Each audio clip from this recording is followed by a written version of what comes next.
Assalamualaikum warahmatullahi wabarakatuh. Baiklah, saya Hardita Sundari, NIM D1A210098 dari kelas konversi pagi 2021 akan memaparkan materi terkait filum Coelenterata dan filum Echinodermata. Baiklah, yang pertama yaitu filum Coelenterata. Coelenterata ini terdiri dari dua kata, yaitu coelos yang berarti berongga dan enteron berarti usus. Karena mempunyai rongga besar di tengah-tengah tubuh, memiliki dua fase kehidupan, sebagai medusa atau beberang bebas dan polip atau menetap. Juga sering disebut sebagai cnidaria, di mana dalam bahasa Yunani yaitu cnidos yang berarti jarum penyengat, yaitu spesies filum yang terdiri atas sekitar 10.000 spesies hewan sederhana yang ditemukan di perairan, kebanyakan di lingkungan laut. Tubuh simetri radia, dipoblastik, dan memiliki cnidosit atau sel-sel penyengat yang terdapat pada epidermisnya. Untuk struktur tubuh dari Coelenterata yaitu memiliki bentuk tubuh yang polip dan medusa, di mana dapat kita lihat pada gambar bentuk polip itu yaitu bentuk tubuh yang berbentuk seperti tabung atau silindris dengan mulut terletak di atas, sedangkan medusa itu bentuk tubuh yang seperti mangkok. Untuk strukturnya sama dengan dipoblastik atau memiliki dua lapisan tubuh, yaitu extroderm epidermis dan endoderm atau lapisan gastrodermis. Untuk lapisan extroderm tersusun oleh sel epitelium muskular, sel sensori, sel cnidosit, serta sel interstinal. Sedangkan untuk lapisan gastroderm yaitu tersusun oleh sel sensori, sel epitelium muskular, serta sel gastrodermis atau kelenjar. Di sini juga terdapat lapisan yang terletak di antara epidermis dan gastrodermis, yaitu yang disebut dengan lapisan mesoklea yang terletak di tengah-tengah. Untuk karakteristik Coelenterata yaitu memiliki struktur tubuh dipoblastik. Yang dimaksud dengan dipoblastik di sini yaitu memiliki dua lapisan, yaitu lapisan dalam dan lapisan luar. Kemudian tidak mempunyai kepala, anus, alat peredaran darah, alat ekskresi, dan alat respirasi. Namun memiliki mulut yang dikelilingi oleh tentakel, yang mana tentakel ini berfungsi untuk mengusir mangsa dan untuk melemahkan mangsa, serta juga digunakan untuk menangkap makanan dan memasukkan makanan ke dalam mulut. Namun Coelenterata ini belum mempunyai pusat susunan saraf atau hanya mempunyai saraf difusi. Untuk jenis kelamin ada yang monoecious dan ada yang dioecious, di mana monoecious ini yaitu penahanan kedua organ reproduksi pria dan wanita dalam individu yang sama, sedangkan dioecious itu organ reproduksi pria dan wanita terpisah. Larvanya biasa disebut dengan planula dan sistem gerak dilakukan oleh sel-sel epiteli muskular yang terdapat pada lapisan extroderm dan pada sebagian besar gastrodermis.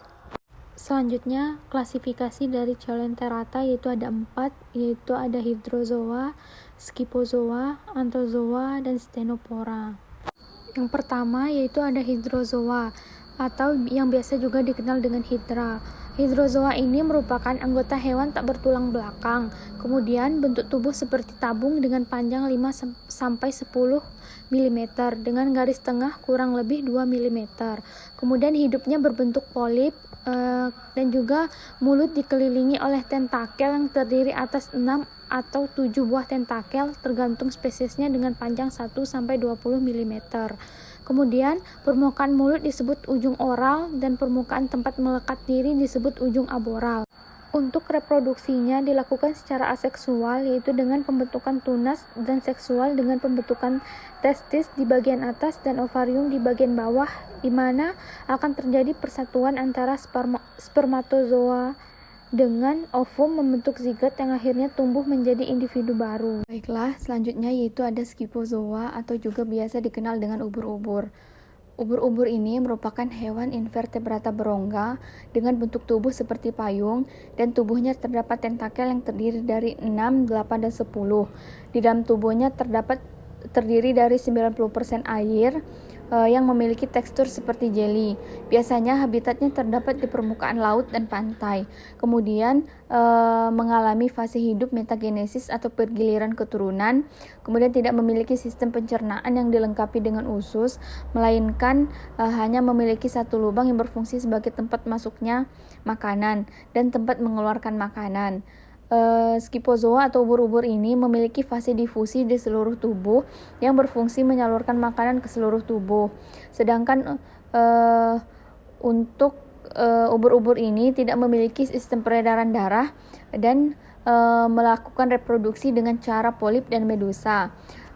Cara polip di sini yaitu dengan cara pertunasan atau pembelahan. Sedangkan pada stadium medusa, yaitu sel telur atau sel sperma sebagian besar dihasilkan dari sel interstisial yang mengelompok sehingga membentuk ovari atau testis. Yang ketiga yaitu ada anthozoa atau anemon laut, yaitu merupakan hewan invertebrata, tubuhnya terdiri dari 90% air, memiliki tekstur seperti jelly yang biasa habitatnya dapat ditemukan di terumbu karang, memiliki kolam pedal yang relatif sempit dengan kaki lengket yang digunakan untuk menempel pada substrat, baik itu pada substrat batu, pasir ataupun celah-celah dan digunakan untuk bergerak jika kondisinya tidak ideal. Pada umumnya mempunyai cakram oral dengan warna coklat. Pada lipatan oral dapat menyembunyikan mulut dan memiliki cakram dan oral datar. Di bagian permukaan bawah tubuhnya dikelilingi oleh tentakel yang runcing. Anemon laut ini juga tidak memiliki sistem pencernaan yang tidak dilengkapi oleh usus, melainkan hanya memiliki satu lubang yang berfungsi sebagai tempat masuk dan keluarnya makanan. Memiliki fase difusi untuk menyalurkan makanannya ke seluruh tubuh. Kemudian tidak memiliki sistem peredaran darah dan dapat melakukan reproduksi dengan cara polip. Dan yang terakhir yaitu ada Ctenophora, di mana Ctenophora ini memiliki arti yang mengandung sisir. Maksudnya yaitu lempengan berjumlah 8 yang memiliki bentuk seperti sisir dan tersusun oleh silia yang menyatu. Ctenophora memiliki karakteristik simetri radial, di mana susunan saluran internal dan posisi tentakel terletak antara kombinasi dua simetri. Kemudian bentuk tubuh elipsoidal dan spherical dengan 8 lempengan sisir di permukaan eksternal tubuhnya. Susunan tubuh terdiri atas lapisan dalam dan lapisan luar, yang mana di antara keduanya terdapat mesoglea. Lapisan mesoglea terdiri atas serabut-serabut otot dan sel-sel yang tersebar. Oleh karena itu dapat dianggap tripoblastik. Kemudian tidak mempunyai nematoksis kecuali Echiora rubra. Nematoksis maksudnya yaitu kapsul penyengat pada saat knidosit di tentakel Coelenterata, pembungkus atau kapsul benang penyengat yang dapat mengeluarkan benang beracun atau pengikat, atau dikenal juga dengan nama sel penyengat. Untuk saluran pencernaan terdiri dari mulut, stomodeum, lambung, dan beberapa jenis saluran. Sistem saraf terdiri dari organ sensoris yang terletak di bagian aboral dengan plexus subepidermal yang tersusun masuk ke bagian bawah dari kedelapan lempengan pasir. Filum Coelenterata ini memiliki beberapa jenis yang memiliki manfaat sebagai antimalaria, seperti Murichia austeri atau oktoral yang mengandung senyawa tiramin, kemudian juga ada Lepophytum crassum dan L. rotundum yang mengandung cembranolit kompon 1. Senyawa ini memiliki aktivitas antimalaria secara in vitro terhadap multidrug resistan. Sedangkan jenis Filum Coelenterata yang memiliki manfaat sebagai anti kanker, yang merupakan suatu golongan senyawa terpen yang memiliki aktivitas sitotoksik, seperti organisme Liuterobia sp yang mengandung senyawa liuterobin, kemudian Erythropodium ceribairum yang juga mengandung senyawa eleuterobin, kemudian juga ada Sinularia goberosa yang mengandung senyawa cembranoid, kemudian Clavularia viridis mengandung senyawa clavubisiklon, Montipora sp mengandung senyawa diasetilen, Subergorgia suberosa mengandung senyawa sesquiterpen suberosenon, kemudian Sarcophyton glaucum mengandung sarcoglan, Subergorgia suberosa mengandung suberosol CD, Xenia puertogalerae mengandung centaurin AE, dan Neptae bayeri mengandung nangiols D dan E. Selanjutnya kita akan membahas filum Echinodermata. Phylum Echinodermata ini memiliki peranan cukup besar pada ekosistem terumbu karang dan lamun, terutama peranannya dalam jaringan makanan yang memiliki berbagai kedudukan, meliputi herbivora, karnivora, ataupun sebagai pemakan detritus. Hewan Echinodermata yaitu komponen komunitas bentik di lamun yang lebih menarik dan lebih memiliki nilai ekonomis, sehingga hewan ini mempunyai peran sebagai pembersih lingkungan laut, terutama pantai. Selain itu, Echinodermata juga dapat dijadikan parameter atau bioindikator kualitas di ekosistem laut. Morfologi Echinodermata, ukurannya mulai dari cm sampai meter, bentuk tubuh simetris radial 5 penjuru termasuk divisi bilateral, dan waktu larva mempunyai bentuk tubuh simetri bilateral sebagai plankton. Tidak mempunyai kepala dan tubuh tersusun dalam sumbu oral aboral. Biasanya tubuh tertutup epidermis tipis menyelubungi rangka mesodermal atau rangka dalam. Rangka terdiri dari osikel atau plat kapur. Hidup komensial atau inang bagi hewan lain atau tempat berlindung. Bernapas dengan insang kuli atau skilgill, papula dermal branchia yang merupakan perluasan rongga tubuh yang keluar melalui lubang kecil di antara osikel kapur. Selanjutnya yaitu struktur dan fungsi tubuh dari Echinodermata. Bentuk tubuh Echinodermata ada yang seperti bintang mengular, bulat, pipih, bulat memanjang, bahkan ada yang seperti tumbuhan. Tubuh terdiri dari bagian oral dan aboral. Permukaan Echinodermata umumnya berduri, baik itu pendek tumpul atau runcing panjang. Duri berpangkal pada suatu lempeng kalsium karbonat yang disebut testa. Sistem saluran air dalam rongga tubuhnya disebut ambulakral. Ambulakral ini berfungsi untuk mengatur pergerakan bagian yang menjulur keluar tubuh. Untuk sistem pencernaan terdiri dari mulut, esofagus, lambung, usus, dan anus. Sistem ekskresi tidak ada. Pertukaran gas terjadi melalui insang kecil yang merupakan pempanjangan kulit. Sistem sirkulasi belum berkembang baik. Echinodermata ini melakukan respirasi dan makan pada selom. Sistem saraf Echinodermata terdiri dari cincin pusat saraf dan cabang saraf, memiliki otak. Kemudian reproduksi Echinodermata ada yang bersifat hermaprodit dan dioeceous atau bersaluran reproduksi sederhana. Pada gambar ini dapat kita lihat anatomi dari Echinodermata yang mana memiliki 5 penjuru yang strukturnya seperti bintang. Untuk klasifikasi Echinodermata itu terbagi menjadi 5, yaitu ada Asteroida atau bintang laut, kemudian ada Echinodea atau landak laut, kemudian yang ketiga ada Ophiuroidea atau juga biasa disebut dengan bintang ular, kemudian Crinoidea atau lili laut, dan Holoturoidea yang juga biasa disebut dengan teripang laut. Yang pertama yaitu kelas Asteroida atau bintang laut. Bintang laut merupakan anggota dari kelas Asteroidea atau filum Echinodermata.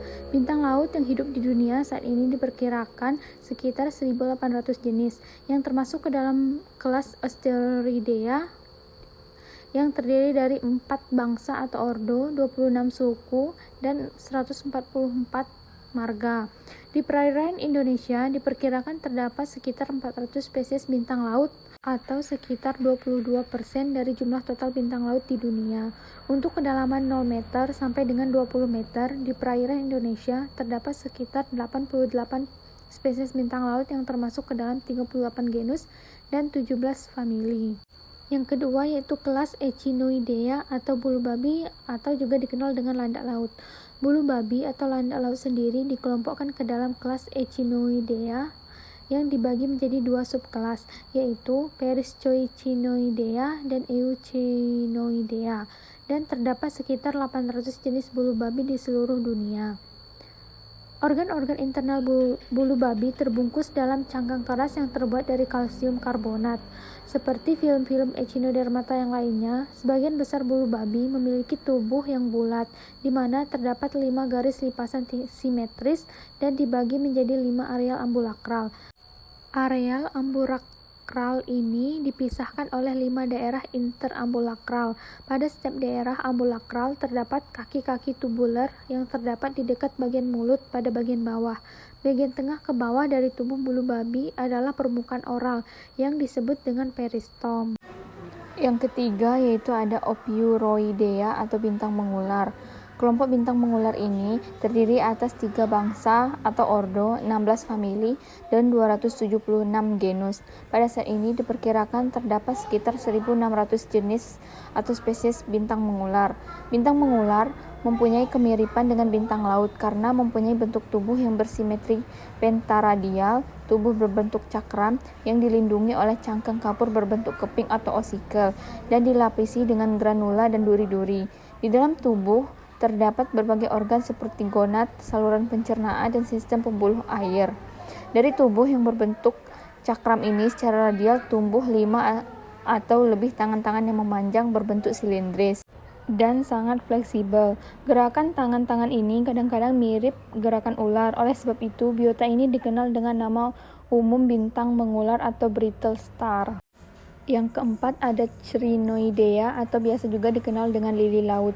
Lili laut mempunyai bentuk tubuh dan penampilannya menyerupai tanaman lili atau pakis.